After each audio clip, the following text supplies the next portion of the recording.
నంద్యాల జిల్లా కంపమల్లలో ఉద్రిక్తత చోటు చేసుకుంది. ఎమ్మెల్యే కాటసాని రామిరెడ్డి అనుచరునిపై హత్యాయత్నం జరిగింది.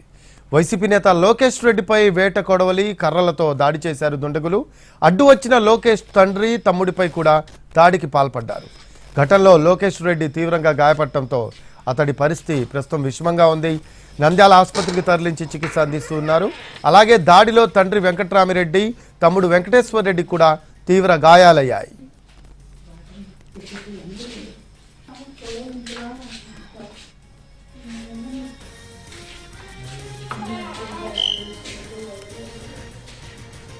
నంద్యాల జిల్లా కంపమల్లలో ఉద్రిక్తత చోటు చేసుకుంది. ఎమ్మెల్యే కాటసాని రామిరెడ్డి అనుచరునిపై హత్యాయత్నం జరిగింది. వైసీపీ నేత లోకేష్ రెడ్డిపై వేట కొడవలి కర్రలతో దాడి చేశారు దుండగులు. అడ్డు వచ్చిన లోకేష్ తండ్రి తమ్ముడిపై కూడా దాడికి పాల్పడ్డారు. ఘటనలో లోకేష్ రెడ్డి తీవ్రంగా గాయపడటంతో అతడి పరిస్థితి విషమంగా ఉంది. నంద్యాల ఆసుపత్రికి తరలించి చికిత్స అందిస్తూ ఉన్నారు. అలాగే దాడిలో తండ్రి వెంకట్రామిరెడ్డి తమ్ముడు వెంకటేశ్వర రెడ్డి కూడా తీవ్ర గాయాలయ్యాయి.